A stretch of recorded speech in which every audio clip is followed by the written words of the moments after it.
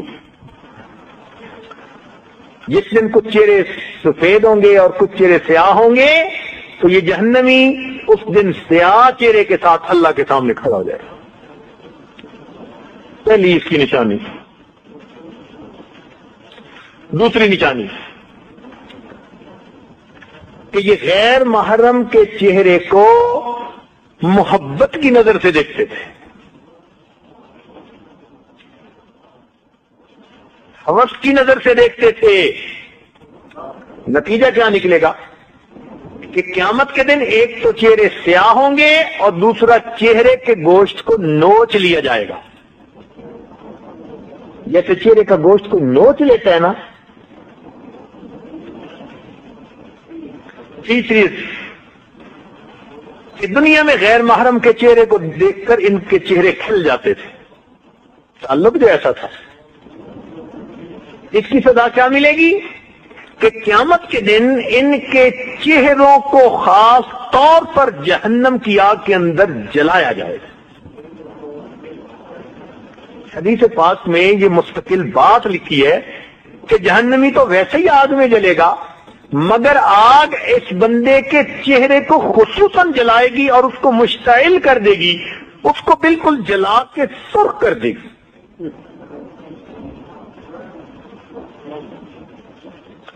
دنیا میں غیر محرم کے ساتھ دل لگی کی باتیں کرتا تھا، اس کی سزا کیا ہوگی کہ یہ قیامت کے دن روتا ہوا اٹھے گا. روتا ہوا اٹھتے ہیں نا. دنیا میں غیر محرم سے مذاق کیا کرتا تھا، سزا کیا ہوگی؟ قیامت کے دن پیٹتا ہوا اٹھے گا. ایک ہوتا ہے نا بندے کے آنسو بہ رہے ہوتے ہیں، یہ رونے والا. ایک ہوتا ہے جو اپنے سر پہ کچھ ہاتھ مار رہا ہوتا ہے، چیخ رہا ہوتا ہے، یہ پیٹنے والا بھی ہے. تو یہ روئے گا بھی، چلائے گا بھی، دو علیحدہ علیحدہ سزائیں. اس لیے کہ یہ باتیں بھی کرتا تھا، مذاق بھی کرتا تھا، دل لگی کی باتیں تھی، اس ہنسنے کے بدلے آج اس کو رونا پڑ گیا. چنانچہ غیر محرم سے ملاقات کر کے یہ دیکھ کے اس کو خوشی ہو جاتی تھی. نتیجہ کیا ہوگا کہ یہ قیامت کے دن غم زدہ حالت میں اللہ کے سامنے کھڑا کیا جائے گا.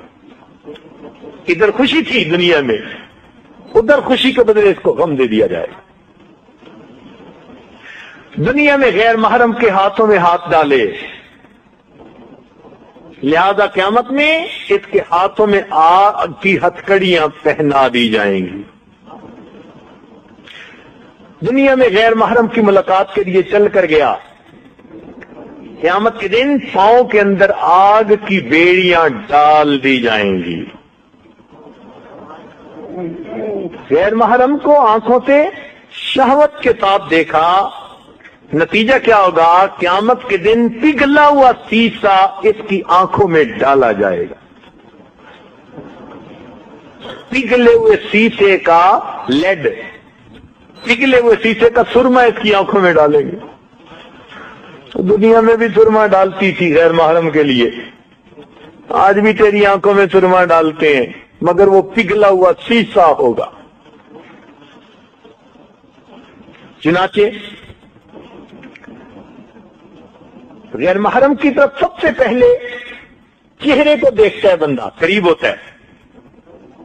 تو چونکہ اس عمل کی ابتدا چہرے کو دیکھنے سے ہوتی ہے، لہذا قیامت کے دن چہرے کے بل، منہ کے بل گھسیٹ کر جہنم میں ڈالا جائے.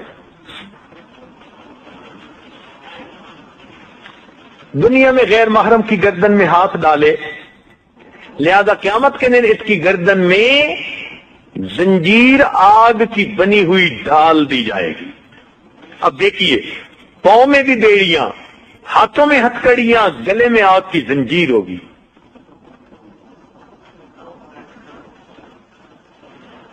غیر محرم کے سامنے اپنے پوشیدہ اعضاء کو کھولا تھا، نتیجہ کیا ہوگا؟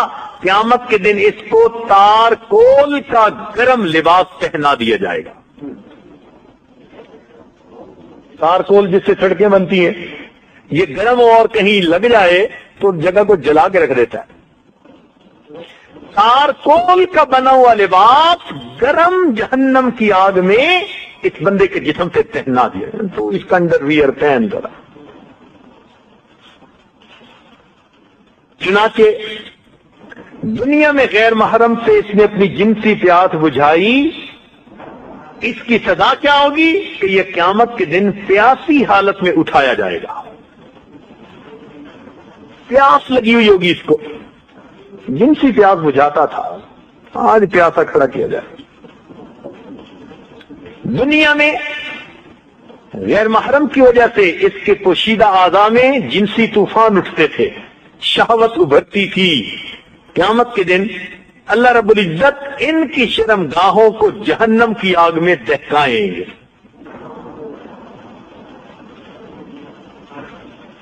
دنیا کے اندر زنا کے ذریعے اس نے اپنے جسم کے اندر سے جو شہوت والا مادہ ہے اس کو نکالا تھا، اس کی سزا کیا ملے گی کہ ان کی شرم گاہوں سے جہنم میں اتنی بدبودار ہوا نکلے گی کہ دوسرے جہنمی بھی تنگ آ کر ان پر لعنتیں کریں گے، کہ دوسرے جہنمی بھی اس بدبودار ہوا سے تنگ آ کر ان کے لیے لعنتیں کریں گے۔ دنیا میں غیر محرم کے بالوں میں انگلیاں پھیری تھی، قیامت کے دن بالوں کے ذریعے سے پکڑ کے ان کو جہنم میں لٹکا دیا جائے گا۔ چنانچہ بعض روایات میں ہے کہ غیر محرم نے پستان پر ہاتھ لگائے، ایسی فاحشہ عورت کو جہنم میں پستانوں کے بل لٹکایا جائے گا۔ حدیث پاک میں غیر محرم کو کیوں اختیار دیا اس جگہ پر؟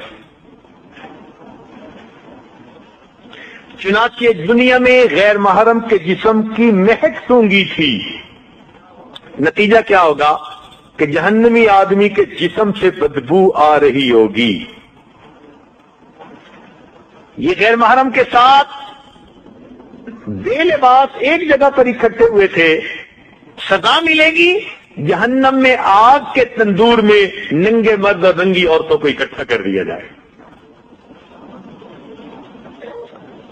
غیر محرم کے ساتھ بند جگہوں پر ملاقات ہوتی تھی، بند کمرے میں، بند مکان میں، اس کی سزا یہ ملے گی کہ جہنم میں ایک بند گھاٹی ہے جس کا نام اسامہ ہے، یلقون اسامہ، اللہ رب العزت اس کے اندر ان کو ڈالیں۔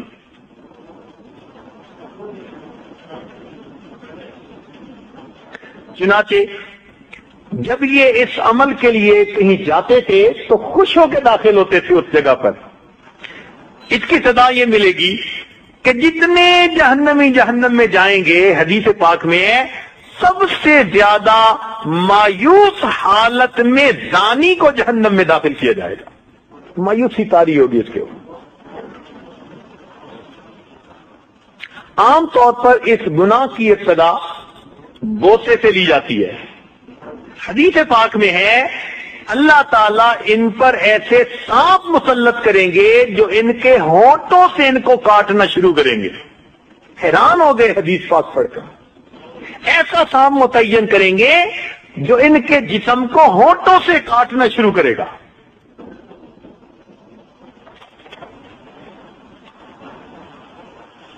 چنانچہ غیر محرم کے سامنے اپنا پوشیدہ بدن کھولا تھا، اس کی سزا یہ ملے گی کہ جہنم میں ان کو ننگی حالت میں اکٹھا کر دیا جائے گا۔ دنیا میں لوگوں سے چھپ چھپ کے یہ عمل کرتے تھے، ماں باپ کو پتہ نہ چلے، بیوی کو پتہ نہ چلے، کمیونٹی کو پتہ نہ چلے۔ دنیا میں لوگوں سے چھپ چھپ کے زنا کرتے تھے، اس کی سزا ہوگی اللہ تعالیٰ زانی کو قیامت کے دن سب لوگوں کے سامنے کھلے عام رسوا فرما دیں گے۔ بتایا جائے گا کہ یہ زانی ہے، سب لوگوں کو بتایا جائے گا۔ یہ منادی کیوں کی جائے گی؟ دنیا میں چھپ کے کرتے تھے، ہم ذرا سب کے سامنے کھول دیتے، سب میں ساری مخلوق کے سامنے بے عزت کر دیں گے۔ دنیا میں لوگوں کو جھوٹ بول کر مطمئن کر دیتے تھے، کسی کو پتہ چل جاتا تھا نا، بھائی کو پتہ چل گیا جس کا کہیں افیئر ہے، اس نے سمجھانے کی کوشش کی، جھوٹ بول، نہیں یہ تو ایسا ہی ہے۔ بیوی کو پتہ چل گیا، اس نے کہنے کی کوشش کی، اب تمہیں ایسے ہی وہم ہو گیا ہے۔ تو جھوٹ بول کے مطمئن کرنے کی دنیا میں کوشش کرتے تھے۔ اس کی سزا کیا ہوگی؟ حدیث پاک میں کہ جہنمی سے قیامت کے دن زانی سے اللہ تعالیٰ اس کے بارے میں پوچھیں گے، یہ وہاں بھی جھوٹ بولے گا، یہ وہاں بھی جھوٹ بولے گا کہ یہ تو فرشتوں نے لکھ دیا، میں نے تو کچھ نہیں کیا۔ حدیث پاک میں آتے ہیں اللہ تعالیٰ اس کی زبان پہ مہر لگا دیں گے اور اس کے اعضاء کو کہیں گے کہ تم گواہی دو، پھر اس کے جسم کے اعضاء سارے کے سارے اس کے گناہ پر گواہی دیں گے، اللہ تعالیٰ مخلوق کے سامنے اس کو رسوا کریں گے، دیکھ تمہارا جھوٹ ہم نے کیسے کھولا۔ تو دنیا میں تو جھوٹ سے ہم مطمئن کر لیتے ہیں لوگوں کو، اللہ تعالیٰ کے سامنے تو جھوٹ نہیں چل سکے گا۔ دنیا کے اندر غیر محرم کے حسن و جمال کی تعریفیں کرتے تھے، یہ گناہ تعریفوں کے بغیر نہیں چلتا، تعریفوں سے ہی کام بنتا ہے۔ ایسی تعریفیں کہ دوسرے کے جسم سے گندی ہوا بھی خارج ہو تو جی مشکل خوشبو آ رہی ہے۔ تو چونکہ ناجائز تعریفیں کرتے تھے، اس کی سزا یہ ملے گی کہ قیامت کے دن ان کے اوپر جہنمی لوگ لعنتیں کریں گے۔ وہ حسن و جمال کی تعریفوں کی بجائے سارے جہنمی لعنتیں برتا رہے ہوں گے۔ چنانچہ یہ غیر محرم کو سلام بھیجا کرتے تھے، تحفے بھیجا کرتے تھے۔ حدیث پاک میں آتا ہے اس کی سزا ہوگی اللہ تعالیٰ کی طرف سے ان کو لعنت کے تحفے آیا کریں گے، اللہ تعالیٰ بھی لعنت بھیجیں گے۔ چنانچہ غیر محرم کے جسم کے بوسے لیے اس کی سزا ملے گی کہ سانپ ان کے جسم کے مختلف اعضاء کو اسی طرح کاٹے گا اور ان کو کھائے گا۔ اور ایک عجیب بات کہ یہ زنا ایسا جرم ہے کہ اس کی لذت جسم کا ایک ایک ٹشو پاتا ہے، ہر انگ میں اس کا مزہ انسان محسوس کرتا ہے۔ لہذا اس کی سزا کیا ہوگی؟ قیامت کے دن اللہ تعالیٰ ایک وادی میں بچھوؤں کو جمع فرمائیں گے، اس بندے کو اس میں تکلیف دے دیا جائے گا، وہ بچھو اس کے اوپر اس طرح چمٹیں گے جیسے شہد کے چھتے پر شہد کی مکھیاں ہوتی ہیں۔ ہر بچھو ہر ٹشو کے اندر ڈنگ مارے گا، ایک ایک ٹشو نے مزہ پایا تھا، آج ایک ایک ٹشو کو زہر کے ساتھ دردناک عذاب دیا جائے گا۔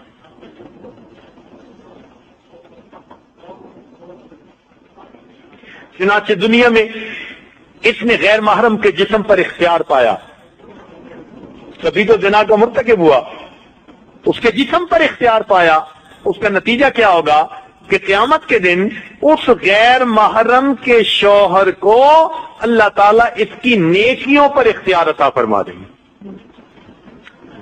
چنانچہ اس کے شوہر کو کہیں گے تو جتنا چاہتا ہے اب اس کی نیکیوں میں سے لے لے، اور اس دن کوئی نیکیوں کو پیچھے نہیں رہنے دے گا۔ لہذا اگر کسی کی بیوی سے زنا کیا تو اس کا خامد اس کے پورے نیک اعمال لے گا اور اپنے گناہ اس کے سر کے اوپر دے گا۔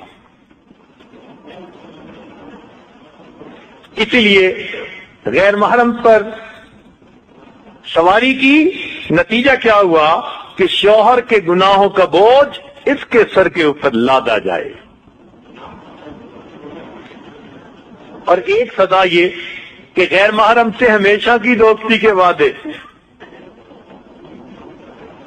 ہم ہمیشہ دوست رہیں گے، ساری زندگی نبھائیں گے، کیونکہ وعدے ہمیشہ کی دوستی کے نبھانے کے تھے، اس نیت کی وجہ سے ان کو جہنم کا ہمیشہ ہمیشہ کا عذاب دیا جائے گا۔ اب سمجھ میں بات آئی کہ کیوں کہا گیا کہ خالدین فیہا، ہمیشہ رکھیں گے جہنم میں۔ یہ بھی وعدے کرتے تھے ہم ہمیشہ کے دوست ہیں جی، ساری زندگی نبھائیں گے۔ اور پھر آخری سزا یہ کہ دنیا میں غیر محرم سے ہم کلامی کے مزے لیتے تھے، اس کی سزا یہ ملے گی قیامت کے دن اللہ تعالیٰ زانی کے ساتھ ہم کلامی سے انکار فرما دیں گے۔ اللہ فرمائیں گے میں اس بندے سے بات ہی نہیں کرنا چاہتا۔ اس سے بڑا عذاب اور کیا ہو سکتا ہے کہ بندہ ایسا گناہ کرے کہ قیامت کے دن پروردگار اس سے بات ہی کرنا پسند نہ کرے۔ اللہ اکبر۔ اب دیکھیے جیسا گناہ تھا اس کی سزا بالکل ویسی تھی، اسی پر باقیوں کا بھی قیاس کر لیجیے۔ بلکہ انسان کی جو باطنی حالت ہے نا وہ بھی گناہ کی مانند بن جاتی ہے۔ ایک تو جسم ہم دیکھتے ہیں نا، ایک اس کی جسم جنہیں مثال کہلاتا ہے۔ سنیے اللہ تعالیٰ ارشاد فرماتے ہیں وما من دابۃ فی الارض الا نہیں وما من دابۃ فی الارض ولا طائر یطیر بجناحیہ الا امم امثالکم، زمین پر چلنے والا کوئی چوپایا نہیں اور ہوا میں اڑنے والا پروں سے کوئی ایسا پرندہ نہیں مگر یہ کہ ان میں امتیں ہیں تمہاری مثال، یعنی انسانوں کو ان میں اپنی مثال مل سکتی ہے چوپایوں میں یا پرندوں میں۔ باطنی طور پر اپنے عملوں کی وجہ سے اگر تو نیک عمل ہے تو یہ باطنی طور پر انسان ہے، اور اگر اس کے برے عمل ہیں تو یہ کسی نہ کسی جانور کے ساتھ مثال رکھتا ہے، مشابہت رکھتا ہے۔ مثال کے طور پر جس بندے کو یا عورت کو بناؤ سنگار کا چسکا زیادہ ہو تو عالم مثال میں مور کے ساتھ اس کی تشبیہ ہوتی ہے۔ بے عمل عالم جو جانتا تو ہو مانتا نہ ہو تو عالم مثال میں گدھے کی سی اس کی مثال ہوتی ہے۔ جیسے اس نے بوجھ لادا ہوا ہوتا ہے ایسے گدھے نے بوجھ اٹھایا ہوا ہوتا ہے۔ جو خود پرور ہوتا ہے، اپنے کھانے کی فکر، اپنے فائدے کا بندہ ہر وقت اپنی ذات کے گرد گھومتا ہے، جس کا عالم مثال میں اس کی مثال مرغی کی مانند ہوتی ہے۔ مرغی میں بھی خود پروری ہوتی ہے۔ جو کینہ پرور ہوگا، جس کے دل میں دوسروں کے بارے میں نفرت، عداوت، بغض، کینہ چھپا ہوا ہوگا، یہ آدمی عالم مثال میں اونٹ کی شکل میں نظر آتا ہے۔ جس آدمی کے اندر بے حیائی اور فحاشی ہوگی، عالم مثال میں اس کی شکل سور کی مانند نظر آتی ہے۔ چونکہ جانوروں میں سے سور یہ ایک ایسا جانور ہے کہ جب اس کی مادہ پہ وقت آتا ہے تو کتنے ہی نر ہوتے ہیں جو اس کے ساتھ جفتی کرتے ہیں اور اس کو پرواہ نہیں ہوتی۔ تو یہ بے حیائی کرنے والا بندہ عالم مثال میں سور کی مانند ہوتا ہے۔ جس انسان کے اندر حرص اور طمع بہت ہو، عالم مثال کے اندر وہ کتے کی مانند نظر آتا ہے۔ کتے میں طمع بہت ہوتی ہے۔ اوہو، اتنا بڑا جانور ہے کہ 50 کتے اس کے گوشت کو کھا سکتے ہیں مگر یہ دوسرے کو قریب نہیں آنے دے گا، اکیلا کھانا چاہتا ہے۔ شیر بھی شیر کو مار تو دے گا، شیر کو کھائے گا نہیں۔ جانور ہم جنس کو مار تو دیتا ہے، کھاتا نہیں سوائے کتے کے۔ کتا مرے ہوئے کتے کو بھی کھا لیتا ہے، ایسا حریص ہوتا ہے۔ اور دنیا دار بھی اسی طرح،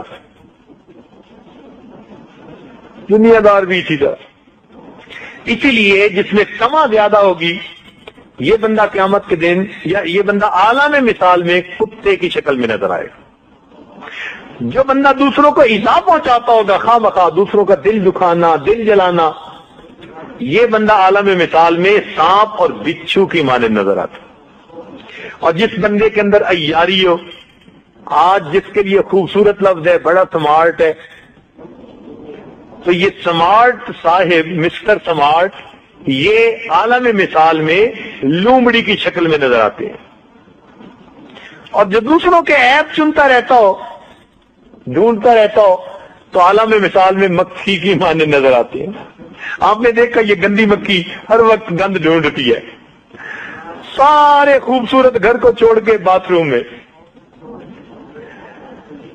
اتنے خوبصورت اچھی جگہوں کو چھوڑ کے ٹریش کین کے اوپر بیٹھی ہوتی ہے۔ اتنا خوبصورت بندے کا جسم ہوتا ہے، اس کو چھوڑ کے جہاں پھوڑ ہوتا ہے وہاں بیٹھی ہوتی ہے، جہاں پیپ ہوتی ہے وہاں بیٹھی ہوتی ہے۔ تو چونکہ یہ بھی ہر وقت گند کی تلاش میں ہوتی ہے، اور عیب جو بھی ہر وقت گند کی تلاش میں ہوتا ہے، تو اس کی صورت مثال وہ نظر آتی ہے۔ اور اسی طرح انسان کو قیامت کے دن پھر جہنم کے اندر سزا دی جائے گی۔ چنانچہ علامہ ذہبی رحمۃ اللہ علیہ نے الکبائر میں ایک حدیث لکھی ہے کافی تفصیل کے ساتھ، فرماتے ہیں کہ ایک مرتبہ سیدہ فاطمہ الزہرا رضی اللہ تعالیٰ عنہا اور سیدنا علی کرم اللہ وجہہ نبی علیہ السلام کو ملنے کے لیے حاضر ہوئے، تو کیا دیکھتے ہیں کہ اللہ کے محبوب زاروں قطار رو رہے ہیں، ریش مبارک آنسوؤں سے تر ہو چکی۔ تو جب اس طرح سے دیکھا تو دونوں حیران ہو گئے، پوچھا اے اللہ کے محبوب ما یبکی، آپ کو کیا چیز رلا رہی ہے، کیوں آپ رو رہے ہیں؟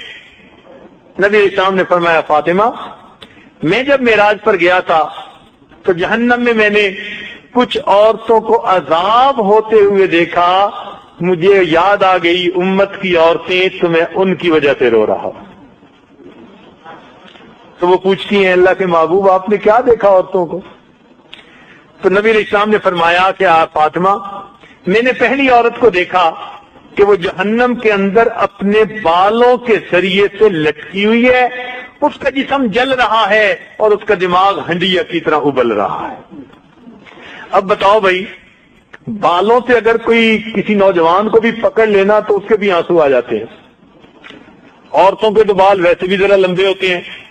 ہم نے دیکھا کہ معصوم بچہ بھی ماں کے بال پکڑ کے کھینچے نا تو تکلیف کی وجہ سے ماں کے آنسو نکل آتے ہیں، وہ کہے کچھ نہ، اتنی تکلیف ہوتی ہے بال کھینچنے کی۔ تو جب کھینچنے کی تکلیف اتنی، تو اگر پورا وزن بالوں پر ہوگا اور اس پر لٹکایا جائے گا تو پھر کیا بنے گا؟ اور پھر جہنم کی آگ میں جلے گا۔ آپ نے دیکھا ہے یہ روسٹ کیسے ہو رہا ہوتا ہے؟ بروسٹ مشین ہوتی ہے نا جس میں آگ میں گھوم رہا ہوتا ہے، مجھے تو وہی منظر نظر آتا ہے۔ اللہ تعالیٰ بھی بالوں کے بل لٹکائیں گے اور نیچے سے آگ جلا کے اس کے جسم کو روسٹ کریں گے۔ پوچھا اللہ کے نبی کس لیے یہ سزا ہو رہی تھی؟ تو نبی علیہ السلام نے ارشاد فرمایا کہ یہ وہ عورت تھی کہ جو اپنے بالوں کو کٹواتی تھی اور بے پردہ گھومتی تھی، ننگے سر گھومتی تھی۔ آج کل کی نوجوان بچیوں کو دوپٹے بوجھل نظر آتے ہیں، پردہ ان کو سزا محسوس ہوتی ہے۔ قیامت کے دن اللہ تعالی بالوں کے ذریعے سے جہنم میں لٹکائے گا۔ ذرا اپنے ہاتھوں سے اپنے بال کھینچ کے بندہ دیکھ لے کہ کیا تکلیف ہوتی ہے۔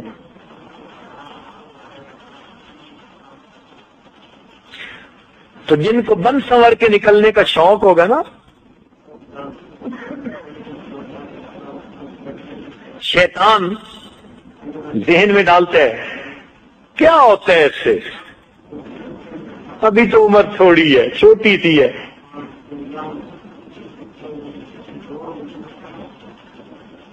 شاہ صاحب بخاری رحمۃ اللہ علیہ نے دیکھا ایک آدمی کی جوان العمر لڑکی مگر بے پردہ جل جاتی تھی، تو انہوں نے اس کو سمجھایا کہ بھائی بچی کو تم پردہ کرواؤ۔ انہوں نے کہا جی چھوٹی ہے، ابھی تو منہ سے دودھ کی بو آتی ہے، چھوٹی ہے ابھی تو منہ سے دودھ کی بو آتی ہے۔ انہوں نے کہا اچھا بھائی دودھ پھٹنے سے پہلے خیال کر لو، پھٹ گیا تو کوئی اس کا حقدار نہیں بنے گا۔ دودھ پھٹ بھی تو جاتا ہے نا۔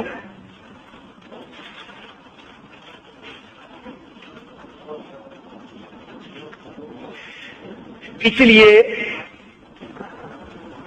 اسلام نے عورت کو پردے میں رہنے کا حکم دیا. دیکھیں پردے کے 3 درجے ہیں. پردے کے 3 درجے ہیں. پہلا درجہ قرآن پاک میں بتایا گیا وَقَرْنَ فِي بُيُوتِكُنَّ، یہ 4 دیواری کا پردہ. اپنے گھروں میں بیٹھی رہیے. گویا شرعی ضرورت کے بغیر عورت کو گھر سے باہر نکلنے سے منع فرمایا گیا. عورت کی زندگی گھر میں. وَقَرْنَ فِي بُيُوتِكُنَّ، بیٹھی رہو اپنے گھر میں، قرار پکڑو. تو عورت گھر میں رہے گی، شرعی ضرورت ہوگی تو گھر سے باہر آئے گی، ورنہ اس کی زندگی گھر میں. یہ 4 دیواری کا پردہ ہے.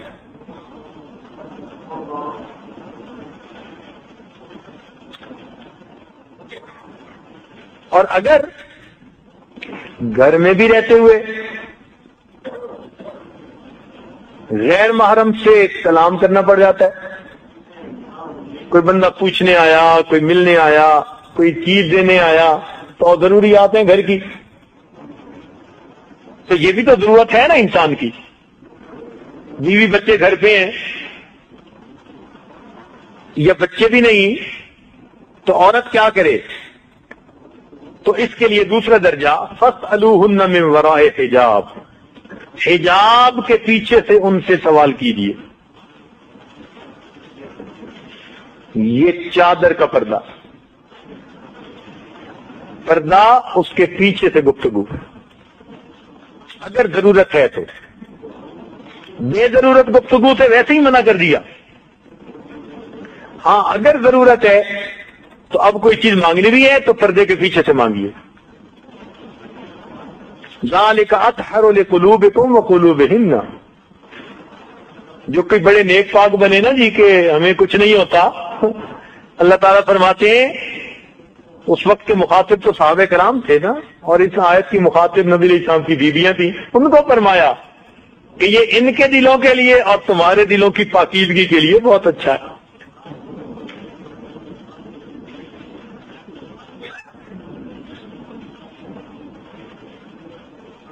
تیسرا درجہ کہ اگر بالفرض باہر نکلنا پڑتا ہے، ڈاکٹر کے پاس جانا پڑا، مجبوری میں بچے کو ڈاکٹر کے پاس لے جانا پڑا، یا کوئی اور ایسی شرعی ضرورت پیش آ گئی، تو ایسی صورت میں اگر عورت نکلے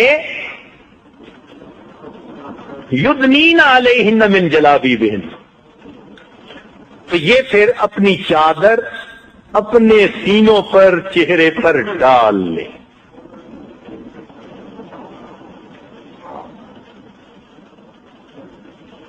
ولا یبدین زینتہن، اپنی زینت کو دکھاتی نہ پھریں.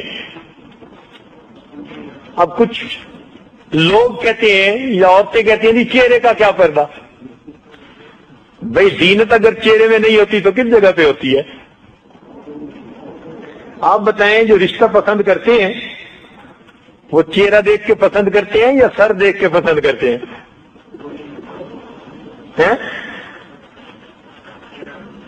کہ جی میں نے رشتہ کرنا ہے، لڑکی کی تصویر بھیجو.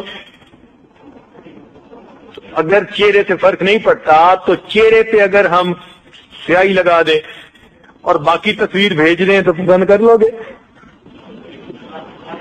فیصلہ تو چہرے سے ہی ہوتا ہے، اور جسم میں سب سے زیادہ زینت ہوتی بھی چہرے میں ہی ہے. تو جب زینت کو چھپانے کا حکم تو چہرہ چھپانے کا حکم ہے. کہتے ہیں جی چہرے چھپانے سے کیا ہوتا ہے؟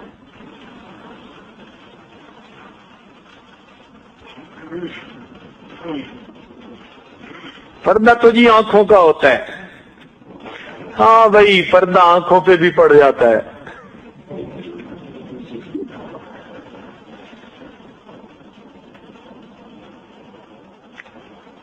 تو اس لیے شریعت نے یہ حکم دیا کہ عورت اپنی زینت کو چھپائے تاکہ نہ ہی غیر محرم دیکھے اور نہ اس گناہ کا راستہ ہموار ہو۔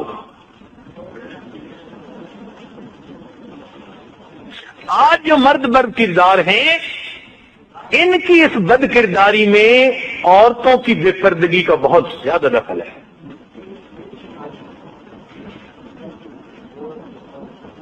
یہ حسن ہے دین اسلام کا کہ مرد کو کہا کہ آنکھیں نیچی رکھو، عورت کو کہا کہ اپنی زینت کو چھپاؤ، تاکہ گناہ کا موقع ہی نہ بنے۔ موقع سے ہی بچا لیا۔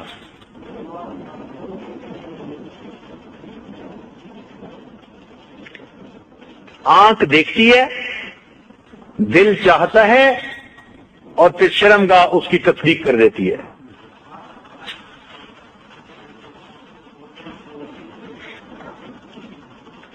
اس میں ایک خاص بات ذہن میں رکھیے کہ کئی مرتبہ قریبی رشتہ دار آ جاتے ہیں،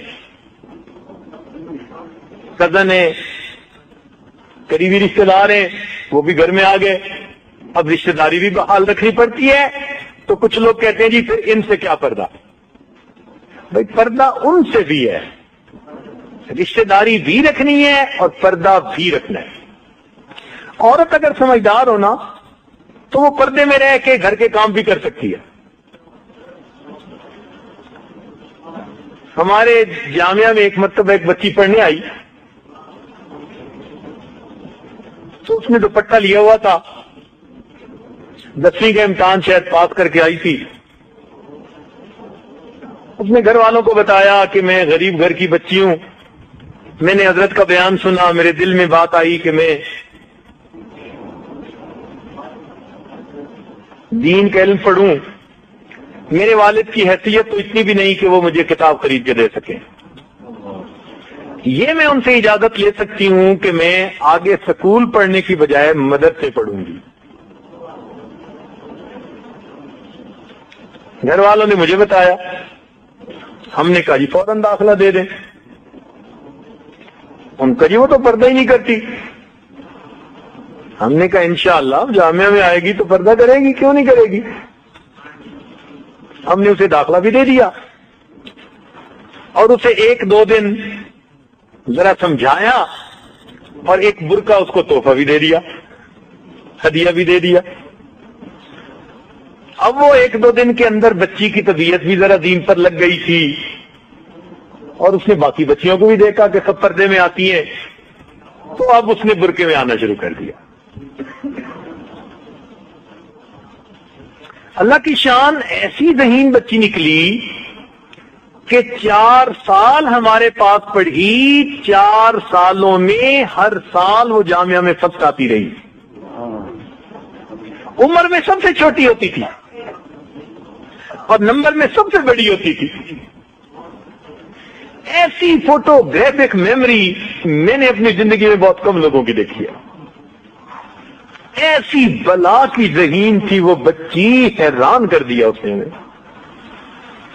خیر وہ بڑی تقیہ نقیہ دیندار پرہیزگار، اس نے زندگی اپنا لی، ذکر اذکار کرنے لگ گئی، بیت ہوئی، اس کی زندگی دین پر بہت لگ گئی۔ اب اللہ تعالیٰ کی شان دیکھیں کہ اس نے جب برقع اچھا کرنا شروع کر دیا تو ماں باپ کو فکر لگ گئی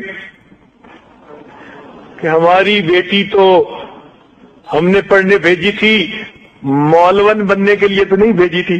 انہوں نے جامعہ میں پیغام بھجوایا کہ جی ہم نے اپنی بچی کو پڑھنے کے لیے بھیجا تھا، اس لیے تو نہیں بھیجا تھا کہ اس کو مولوی بنا دیں۔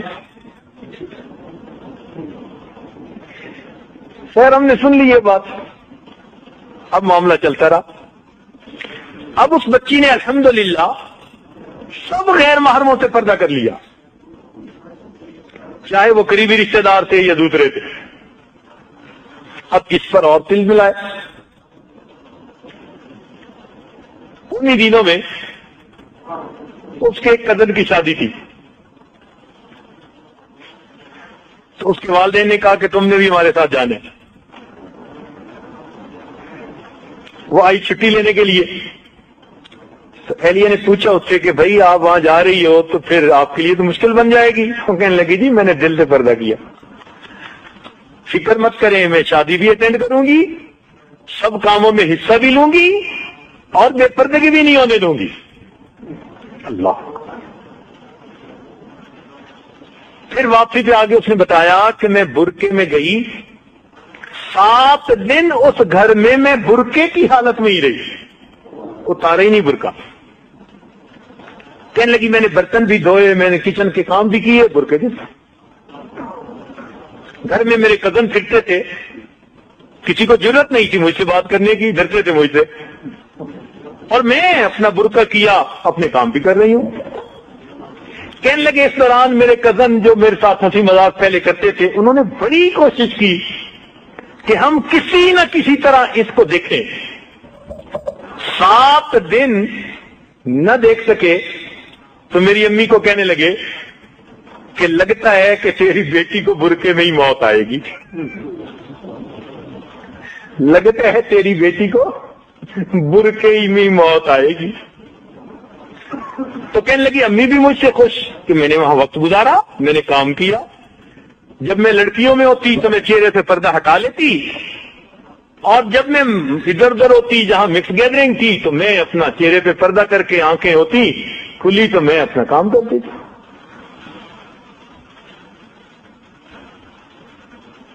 اب اگر ایک بچی دل سے اگر پردے کو اپناتی ہے تو وہ ایسے فنکشن میں بھی اپنے آپ کو غیر محرم سے بچا سکتی ہے، تو کیسے کوئی کہہ سکتا ہے کہ جی پردہ کرنے سے رشتہ داریوں پہ فرق پڑ جاتا ہے؟ نتیجہ کیا ہوا؟ اس کے والد برف بیچتے تھے. گرمی کے موسم میں یہ نہیں بازار میں برف کے 1-2 بلاک لے کے بھیج، معمولی حیثیت کے آدمی تھے. اللہ کی شان، اس شادی میں ان کا دور کا کوئی رشتہ دار آیا تھا جو لاکھوں پتی تھا. اللہ کی شان، اس بچی کو اس کی دینداری اتنی پسند آئی، واپس جا کر اس نے ماں سے بات کی، ادھر بچی کی تعلیم مکمل ہوئی. اگلے دن انہوں نے رشتہ بھیج دیا. کاروں والے تھے، کوٹھیوں والے تھے، اللہ کی نعمتوں والے تھے. ماں باپ نے کہا ہماری بچی کے نصیب کھل گئے. اللہ کی شان کہ اللہ نے دین کی برکت سے اس کو بہترین گھر بھی عطا فرما دیا. جو ڈرتے تھے نا کہ بیٹی کا کیا بنے گا، برادری میں ان کی بیٹی کا سب سے پہلے رشتہ ہو گیا. کہنے لگے حیران ہوتے ہیں ہمارے رشتہ دار کہ بھئی اس بچی کا اتنا اچھا رشتہ ہو کیسے گیا. ہم نے کہا کہ یہ دین کی برکت ہے، اللہ نے اس کے نصیبے کھول دیے. تو بھائی جو اندر سے دل کے دین کو اپناتا ہے پھر اللہ رب العزت اس کے لیے دنیا کے معاملات بھی آسان فرما دیتے ہیں.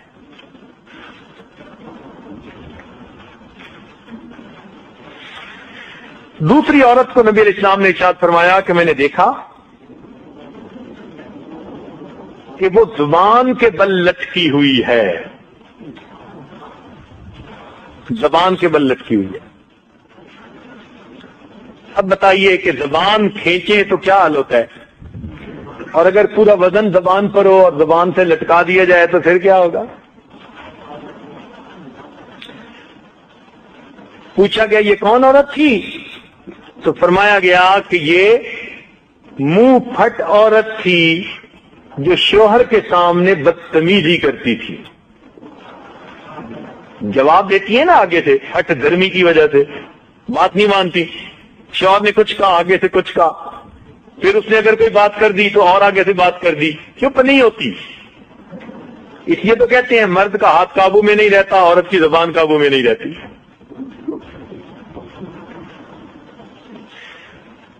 بولتی رہتی ہیں، کچھ نہ کچھ کہتی رہتی ہیں، آگے سے تر تر ہوتی رہتی ہے، چپ نہیں ہوتی.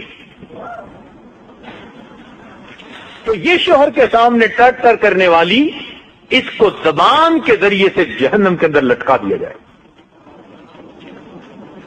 اور جو جھوٹا آدمی ہوگا، جو زبان کا غلط استعمال کرتا ہوگا، ایک اور حدیث پاک میں آیا اللہ تعالیٰ اس کی زبان کو کئی کلومیٹر کے حساب سے لمبا کر دیں گے. جب وہ چلے گا تو زبان پیچھے گھسٹ رہی ہوگی اور لوگ اس پر پاؤں رکھ رکھ کے گزر رہے ہوں گے. اس کو جہنم میں یہ سزا ملے گی.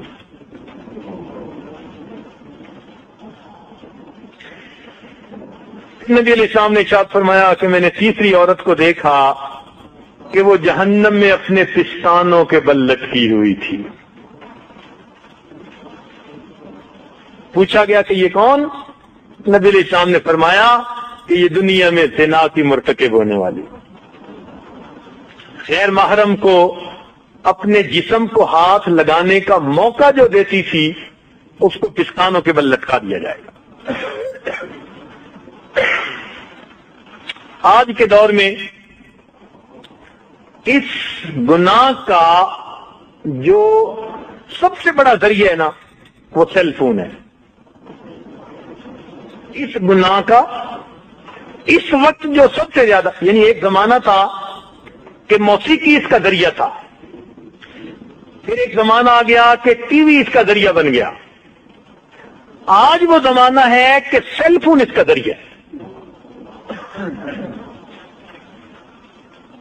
شریفوں گھروں میں بچے، شریفوں کے گھروں میں بچیاں اس ہیل فون کی وجہ سے ناجائز تعلق میں گرفتار ہو جاتے. چونکہ ہم سے نوجوان پوچھتے رہتے ہیں نا مسئلے، پھنستے ہیں تو بھی آتے ہیں.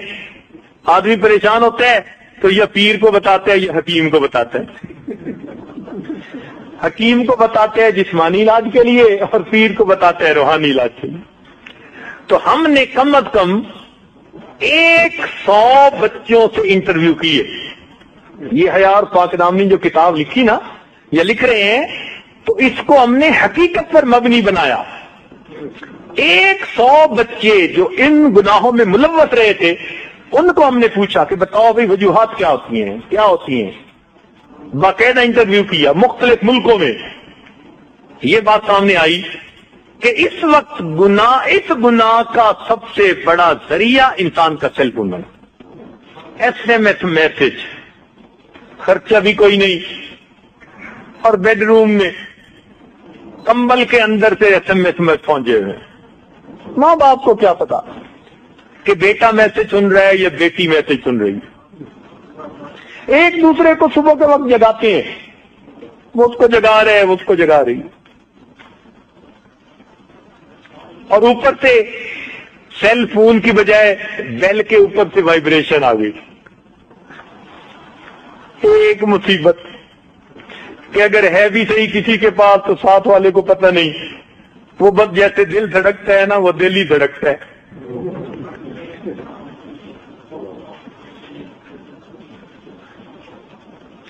اس لیے اپنے گھروں میں سیل فون کا استعمال لمیٹڈ رکھیے، فقط کام کی حد تک، فقط بزنس کی حد تک. اور آج کل تو مدرسے میں آنے والے چھوٹے چھوٹے بچوں کے ہاتھ میں سیل فون ہے. ابھی میں ایک ملک سے آیا ہوں تو وہاں ایک عالم کہنے لگے کہ میں نے اپنی کلاس کے بچوں کی اچانک تلاشی لی تو 9 چھوٹے بچوں کے جیبوں سے سیل فون نکلے. اس لیے یہ چھپا ہوا دشمن ہے. آج بہانے بڑے، ابو میں سکول میں ہوتی ہوں تو پھر بتانا پڑتا ہے میں کہاں پہ ہوں، کچھ ہو جاتے ہیں، سب بہانے ہیں، سب جھوٹ ہے، مقصد کوئی اور ہوتا ہے. تو کوئی ضرورت نہیں نئے نئے ماڈل کے فون لے کے دینے کی. اور ہمارے سامنے تو ایسے کیس آئے کہ جو بد کردار نوجوان ہوتے ہیں وہ خود سیل فون لے کے اس بچی تک پہنچا دیتے ہیں. ماں باپ کو پتہ ہی نہیں ہوتا کہ سیل فون ہے یا نہیں، اس کے ہاتھ میں پہنچا ہوا ہوتا ہے، بل بھی کوئی پے کر رہا ہوتا ہے.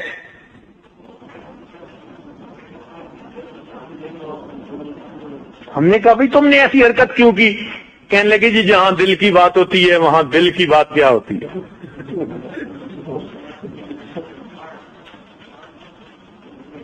دو مہینے پہلے ایک ملک کا سفر کر کے میں آیا. اس ملک میں ایک باپردہ بچی نے سیل فون کے ذریعے کسی نوجوان کے ساتھ اتنا تعلق بڑھایا کہ خفیہ نکاح کر لیا. 3 سال تک ماں باپ کو پتہ نہیں چلا، اور لڑکے لڑکی کا نکاح، اور یہ پردہ دار بچی ہے. اور نیکوکار گھرانے کی بچی ہے.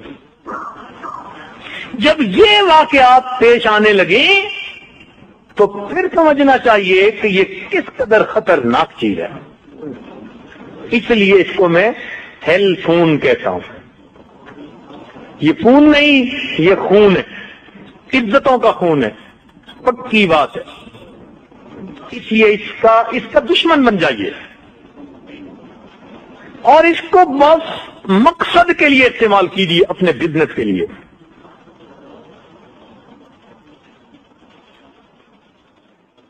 ہمارے تجربے میں یہ بات آئی اور علم میں یہ بات آئی کہ بندہ بیت اللہ کا طواف کر رہا تھا اور اپنی گرل فرینڈ کے ساتھ بات کر رہا تھا. کیا رونا روئے ہم.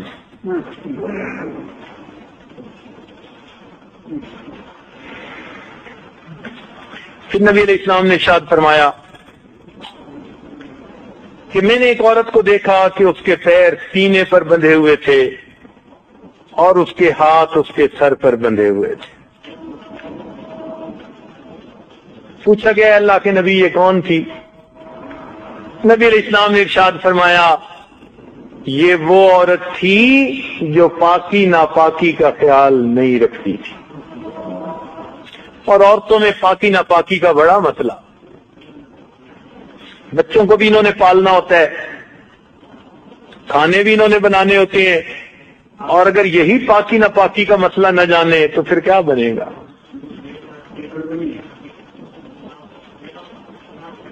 اس لیے بچیوں کو بالخصوص اس قسم کے مسائل وہ معلمات کے ذریعے سے سیکھنے کا موقع دینا چاہیے.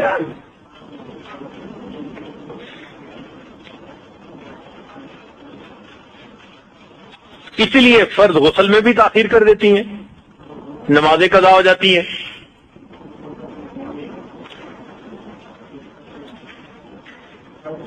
نبی علیہ السلام نے فرمایا کہ میں نے 5ویں عورت کو دیکھا کہ اس عورت کا چہرہ خنزیر کا تھا اور باقی جسم گدھے کا تھا. یہ اللہ کے محبوب فرما رہے ہیں. عورت کا چہرہ خنزیر کا تھا اور باقی جسم گدھے کا تھا.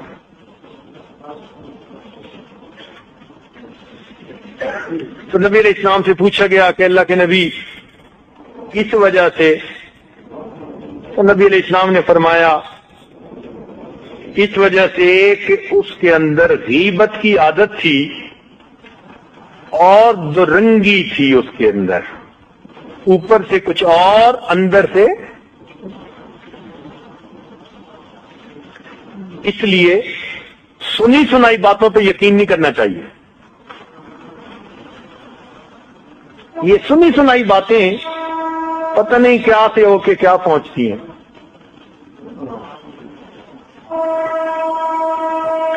خاص طور پر یہ جو چغل خوری ہے نا، یہ بہت ہی خطرناک بیماری ہے.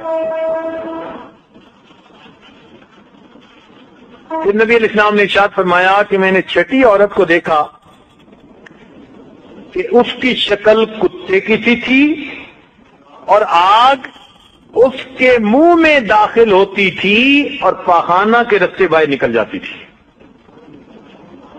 انگارے جا رہے تھے نکل رہے تھے، جا رہے تھے نکل رہے تھے، اور شکل اس کی کتے کی مانند کتیا کی طرح بھونک رہی تھی. فرشتے اس کو گرد مار رہے تھے، فرشتے گرد مار رہے تھے اور وہ کتیا کی طرح بھونک رہی تھی. پوچھا گیا یہ کون؟ تو بتایا گیا یہ حسد کرنے والی اور دوسروں پر احسان جتلانے والی تھی.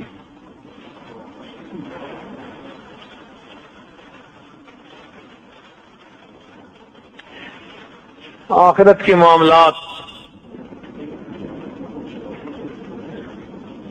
تبھی سنور سکتے ہیں جب دنیا میں اپنی زندگی کو سنواریں گے. ایک آدمی کا واقعہ لکھا ہے کہ اس نے اپنی بیٹی کو بڑا ناز نعمت سے پالا کہ میری بیٹی بڑی پیاری ہے، خوبصورت ہے، عقل مند ہے، اور اس کو ماڈرن تعلیم دلوائی اور وہ بے پردہ پھرتی تھی. اللہ کی شان کے جوانی میں اس بچی کو موت آ گئی. تو باپ نے خواب دیکھا، تو خواب نے اپنی اس بچی کا کہ اس کا سر بالکل بالوں کے بغیر، کھوپڑی ہے صرف،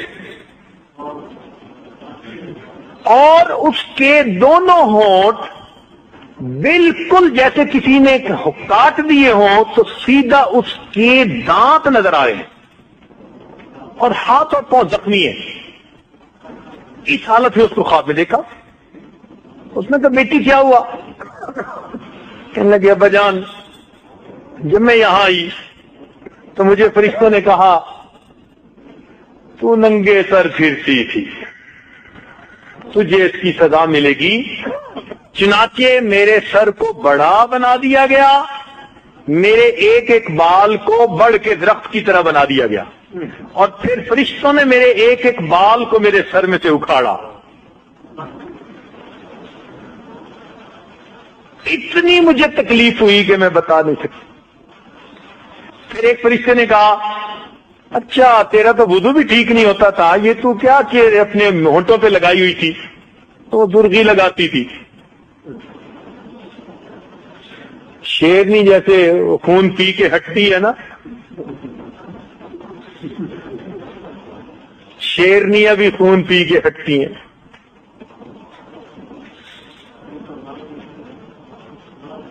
تو انہوں نے وہ جو اوپر لپسٹک تھی اس کو اتارنے کے لیے جب اوپر کے میرے ہونٹ کو کھینچا تو میرے دانتوں تک پورا گوشت اس کے ساتھ کھنچ گیا، پھر نیچے کا کھینچا۔ پھر وہ کہنے لگے ہاں تیرا غسل نہیں ہوتا تھا کہ تیرے ناخنوں پر بھی کچھ لگا ہوا تھا۔ تو انہوں نے میرے ناخنوں پر جو نیل پالش تھی اس کو اتارنے کے لیے جو کھینچا تو میرے سارے ناخن ہی کھینچ گئے۔ اب بجان اب میں اس حالت میں ہوں۔ آج اگر اپنی بچیوں کو ہم دین اسلام کی تعلیم نہیں دیں گے تو کل ان بیچاریوں کے ساتھ پتہ نہیں آخرت میں کیا معاملہ ہوگا۔ مردوں کی ذمہ داری ہے کہ وہ اپنی بچیوں کو دینی تعلیم دلوائیں، تقوی پرہیزگاری کی زندگی سکھائیں، تاکہ اسی زندگی میں وہ اپنے رب کو منا سکیں، اپنی آخرت کو بنا سکیں۔ آج وقت ہے جتنا بھی بڑا کوئی گنہگار ہو اگر وہ توبہ کر لے گا اللہ تعالیٰ اس کے زنا کا گناہ، اس کے جھوٹ کا گناہ، غیبت کا گناہ، جو بھی گناہ ہوگا اللہ تعالیٰ سب گناہوں کو معاف فرما دے گا۔ اس لیے آج ہم اپنے ہاتھوں سے اپنی آخرت کو بنا رہے ہیں یا اپنے ہاتھوں سے اپنی آخرت کو بگاڑ رہے ہیں۔ اللہ رب العزت ہماری آخرت، ہمیں اپنی آخرت سنوارنے کی توفیق عطا فرمائے۔ وآخر دعوانا ان الحمد للہ رب العالمین۔